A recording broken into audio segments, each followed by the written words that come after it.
Департамент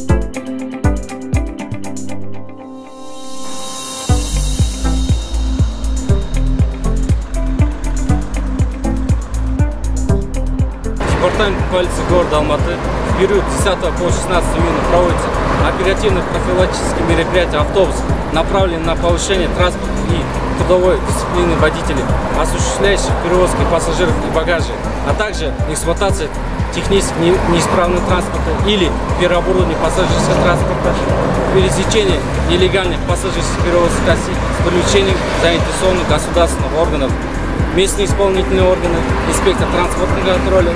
Проводятся ежедневные инструктажи водителей общественного транспорта о безопасности пассажира и соблюдении мер личной безопасности.